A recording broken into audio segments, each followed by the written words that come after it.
What's going on, guys? Keegan here from Punisher's Paintball. I'm here with media guy Doug.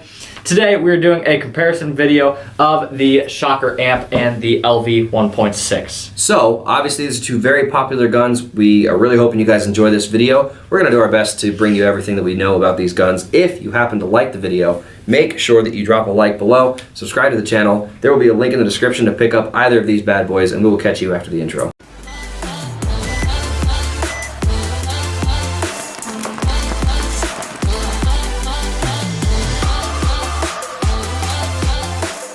Alright guys, so getting right into this video, we're going to start just with the cases, kind of give you a brief overview of what the cases are and what they come with. So, hard metal case, yeah. Carbon fiber case. Yeah, I think the Shocker's probably got the cases on this one. You think so?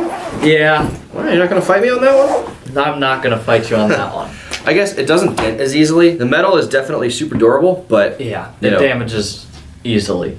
Yes, I like how just like separate everything is here, but in terms of functionality, this is probably the better case to go with. So. A little bit. I don't know, because you also have more space for another insert than I do. So there's that, because I only have 2 slots within the case itself. By the way, this is the stock trigger. This is a used Shocker amp we have on the used gear page. And the used 1.6. So it comes with both. As far as other things that it comes with, though, it will normally come with DLX wrenches. This one did not come with those, so we replaced them with Planet Eclipse ones. But DLX actually has a very nice wrench kit that they give you. Best out there, really. Yeah, that's... Unfortunately, sorry Keegs, I think DLX takes the cake on that. They do give you a thing of lube. It's not the biggest. And obviously, we can't compare lube to oil that comes with the 1.6, but either way, you are given a lubricant for your marker. And you got the oil for the Planet gun. So. In addition to parts kits and stuff like that I'll take out here. So I can just take mine out like that. Hey, at least mine's protected. It ain't gonna fly everywhere. It ain't no wimpy plastic bag either. I get a tackle box. See that?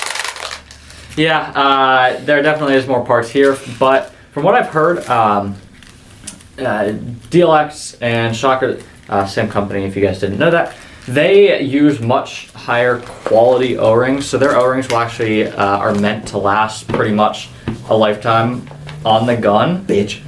So there is that, and that's I was actually talking to one of our techs, and he told me that that's the reason they don't really give many, is because they are designed to you shouldn't need them last ideally you won't need them to replace them, and they've tested them and they last a while. So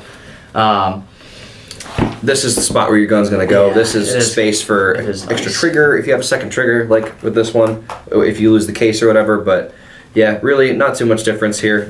Yeah. Kind of a wash. An extra rammer. You do get an extra rammer, and that comes stock. You don't have to buy that separately or anything like that. But and basic. Also, just so you guys know, mine did come with a barrel stock and a manual. New Planet Eclipse LVs will as well. I'm sure that we'll replace the barrel stock before we send that one out. But yeah, for the most part, this is kind of a wash. I'll take the free points if Keegan's going to give it to me on the cases, just because it won't ding up as easily. Yeah. But we'll set these to the side here. And I actually love that we have both of these in the shop to compare, both these used guns, because they look similar. They got the whole black and like tan-ish grip going on. So I think that's pretty sweet. We should have put a gold deuce trigger on that thing. That would have made it even better. I'll put this back down here too. But let's start with the barrel. Barrel. I already know what you're going to say, Doug. Doug doesn't like carbon fiber. Nope. I am honestly not huge on the carbon fiber FL tip. However, the FL barrel is my favorite. He likes the inserts. Yeah, I like the inserts, and I love my parabolic tip that comes on it, but I don't really like the carbon tip. So personally, I would shoot a Shocker amp, and I'd actually take off that barrel and replace it with my FL barrel with the parabolic tip. That's not or a bad the Silencio tip. However, for the comparison of this video and what is available right here, I think we're going to give it to the Freak just because of durability. Like, as I had said in kind of previous videos, you're going to dive or whatever, like you're going to smack your barrel around a little bit. I just think the aluminum is going to be a little more durable over time than the carbon fiber. And also with the Freak kit in general, you get more inserts. Yeah. You get way more, you get like twice as many inserts as you do with the FL, because the FL only has like 4. Yeah. So both of these guns do only come with 1 insert though. So when bought stock, yes. Yeah. But overall options that you can get, you have more size options with the Freak XL. Inserts are much cheaper for the That is true. Freak. Those are like $15 a piece versus $45 a piece. Yeah. So it's kind of give or take, kind of pick your poison. But I personally think they're both good barrels. It just depends on what you like. Yeah. which if you want variety and durability and just a lifetime of experience, I would say go with the free kit. But we will move on from that and get into feed necks. Both necks do the same thing. It's clamping. It has an adjustable thumb wheel. I, however, actually think the amp one is a little bit smaller in like stature. Yeah. I don't know about shorter. Here, can we maybe side by side these boys? But it is at least smaller in stature. So if we even up the bodies, because right now we evened up the tops, but the bodies are actually not quite even.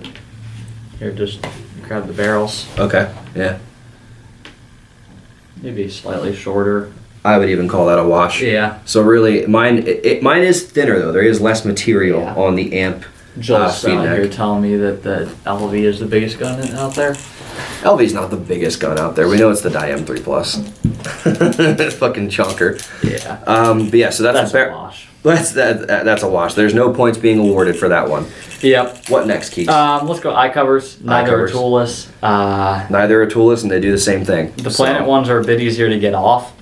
Okay. That's okay. Really my only thing. From a tech standpoint. Yeah, from a tech standpoint, that's really the only thing because it's this giant piece versus just this that you're trying to wedge out. That's true. I do believe that they increased the size. Yeah, they increased the size of the Allen key, which is nice because they've actually snapped Allen keys because they use such a small one. It was easy to kind of strip it out. So now that's a little bit better. That's something for the consumer, which I appreciate. Thank you, GOG Paintball. Eyes are going to be kind of a wash. They do the same thing. Yep. You know what? I'll give you the point. Since yours are a little easier to get to.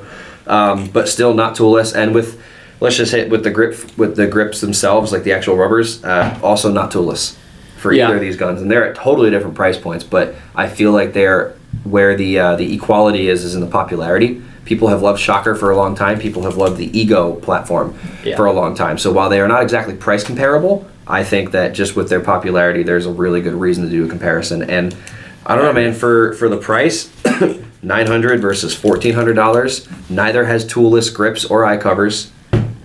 This has better options for upgrading the barrel inserts without buying a whole new barrel. I don't know. It's starting to look like Shocker, at least early out the gate here. Keegan's not happy with me. I just love the LVs. He does. He's always loved them. Do you want to do triggers next? Let's just go overall feel in the hands. Sure. For like the grips and the trigger. Sure.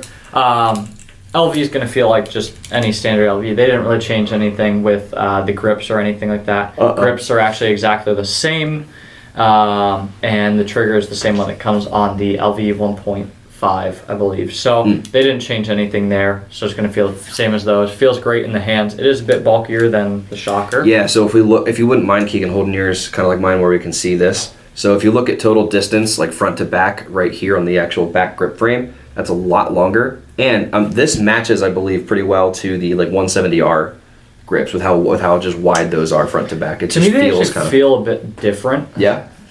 They're not quite as long. Okay.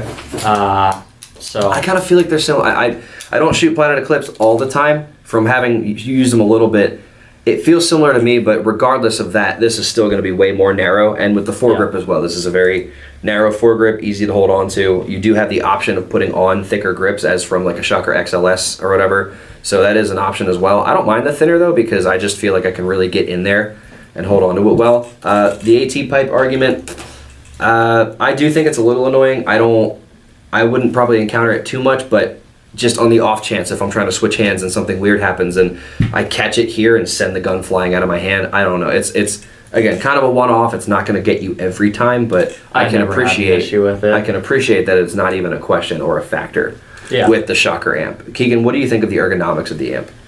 Ergonomics of the amp, to me, it actually feels like it slides my hands, like the way that it's angled and stuff. It feels like it slides my hands in. And around, and so it kind of feels weird to me with this deuce trigger, which is not the stock trigger. It actually comes with a trigger that's similar to the blade that's on the LV. But with this deuce trigger, it actually feels much better. Although I'm just a huge fan of deuce triggers. He is. He'll take a deuce any day. You just love dropping deuces. Sure. So they both feel good to me. And I will say, stock, the amp triggers have been known to not be very nice. They come out really stiff, feeling pretty weird, so you got to do a lot of work to them. Most LV triggers that I felt stock are pretty bouncy, pretty nice. So If we're talking stock, I'll give trigger to the LV. I'll give ergonomics to the amp, but I'll give trigger to the LV. Yeah. Yeah, that's kind of where I'm at. I want to talk programming. I think the shockers are stupid simple. It's so user friendly. Everyone that comes in the store, I will say, I tell them that the amp or anything shocker, the XLS RSX amp, are the easiest guns on the market to program. They're just too easy. Unbelievably easy. The LV isn't difficult, but it still takes more thought. Make it so easy with the amp. They do. I only just learned how to program Planet Eclipse guns about a month ago. After being in this for years, I never had a reason or a desire until one day I was just doing enough stuff here. I was like, yeah, I think it's time. And once somebody finally took 15 minutes to sit down with me and just show me how, it was fine. But it's a hell of a lot easier to just hold settings. There is. It's more tunable. You can get into more because hell, with the shocker, I can only get it up to 15 BPS unless I do uncapped semi. Like I can't ramp it higher than that. So there are limitations. However, for the scope of like how people normally play, I don't really think it's that big of a deal anymore. Back in the day, customization and like tunability was way more of a thing. People really like to personalize their stuff, but anymore people are happy to just pay the $900, take it out of the box, and go kill people. Yep. Things have definitely shifted to focusing on the experience. But we will move on to other gun parts. Let's go ASA for now. ASA. Point for the LV. I have no issue with this turn knob, but the pops is just cool, and it's super quick. And like, because for me, like Keegan, all he has to do is suck it in, and it's on. For this, like for me, I normally have it chill right about here, right where it starts to engage, and I gotta turn it on, and then actually kick it over with the air on, and he's already turned it off 3 or 4 times in the time that it took me to unscrew and screw this like once. Yeah. So it's just simpler. Yeah. Nothing wrong with that way. This is just a better way.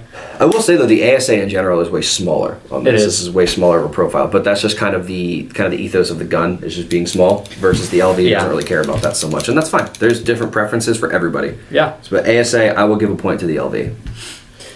One thing that we'll probably forget if I don't bring it up right now, mech capable on the shocker. So you can play mech with it. You can get a mech frame for it versus the LVs you cannot.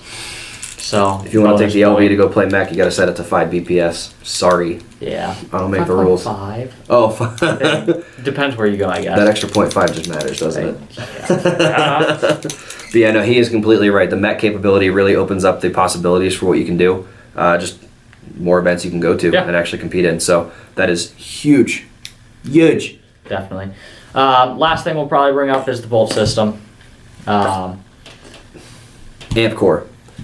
This is, honestly, this has been the softest feeling shocker that I've personally shot. I haven't got to shoot some of the old ones, but as far as the new gen, the RSX, the XLS, and the amp, this thing feels amazing. And Joel had actually made a really smart point in one of the videos we did where he felt like the XLS recoil pops the barrel up, whereas with the amp, it feels like it more just goes straight back into you and doesn't actually mess with the shot so much, which I actually agree with. It's got the QEV to help you reach those high rates of fire, like when you're shooting mech. I just really like what all they've done with it. It's stupid efficient too, which finally there's like, that's been a huge thing with the LVs and with like the Egos and stuff is they're always super efficient. It's a pop-it gun, doesn't take a whole lot of air. We're catching up because in the other video that we've done, we did an efficiency video, we got through 12 pods on a 68 with the shocker amp. It's like you could go play a point, forget to fill your tank, and go play another point and still be okay. Yeah. I don't know. I kind of can't make it any simpler than that. So I'll shut up now. I'll hand it off to Keegan and allow him the space. Yeah. So you kind of have 2 parts to the bolt system or well, more than 2 parts, but 2 main parts for the LV. You have the bolt tip, which just pops out like that. This actually doesn't allow the gun to fire. You can actually still cycle this gun without this in it. It just is what causes the ball to shoot at the other end. So that's just the bolt tip that actually latches in down here and moves along here to the rammer. And the rammer will normally sit back here, and once you actually put air through it, it'll almost cause the bolt to go forward, or it does cause the bolt to get pressure and go forward. And then it will actually hit inside of here. There's a little lever that you can kind of see that 2-stage action right there, where it hits a lever that then releases air. And so if it comes in hot and hits that, it then pushes the air through the bolt tip and shoots the ball out the other end. So that right there is the LV. It's much more complex than that, but that's the easy way of putting it. So he could go in depth, but he doesn't want to put you to sleep. Yeah, it allows for really nice tuning. I mean, you can tune on the solenoid, and you can also change between rammers. You also have the LPR that you can also tune. So it's just a very tunable gun, and if you are wanting something that you can tune, the LV is probably your gun. It's the only really tunable gun on the market anymore. Versus if you just want something that you can get out of the box and shoot and beat the shit out of, that's going to be your shocker amp. Yeah. I forgot to mention, Keegan, as well. Neither of these are completely toolless as far as disassembly, like getting the frame off of the body and stuff like that, but the amp is more toolless. It's only one screw, and then the rest of it comes apart via like some hinges and stuff. Taking the solenoid out is completely toolless. I can't say the same for the 1.6, right? Correct. The 1.6 still has eye wires. So getting into the gun, like if you break a bunch of paint, if you have a muddy game or practice or something like that, getting the frame apart to get into the eyes, into the boards and stuff like that to clean it is going to be way easier because it's just contact points now in the middle. So maintenance is going to be, in my opinion, pretty simple with the amp. Honestly, guys, both of these are great guns and for different reasons, but one of the most important things is how they feel and how they shoot. So we're actually going to take these over to Joel's place and go do some backyard shooting. So we will see you there. All right, guys, we're out here at Joel's backyard shooting at the tree. The tree. I've got the LV1.6. I have the Shocker amp, probably my favorite gun on the market right now. Yeah. So here's your side-by-side shooting comparison, how they feel, how they shoot. Would you like to do the honors, Keegan? Sure, I'll go first. Let me know if I'm good. We'll get you in the shot. That's a little low. There you go. Right here? Yep.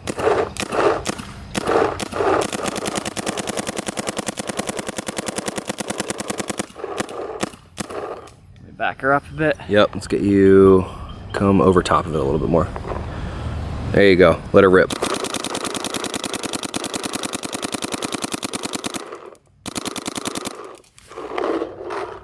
Cute, super cute.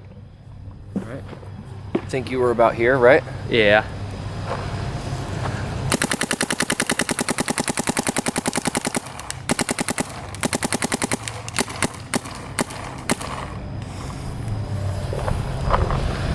Good?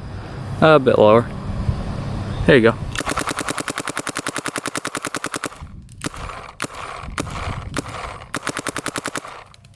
All right, me and Keegan are gonna switch gats now. I'll take that. I'll hand this off. LV time. I do like the LV, by the way. I'm not horrifically biased, but I do like the LV.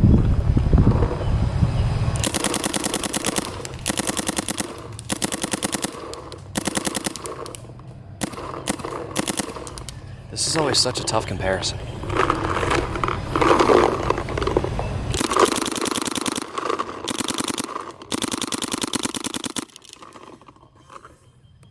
All right, I'm gonna shoot the amp here. Hip shot.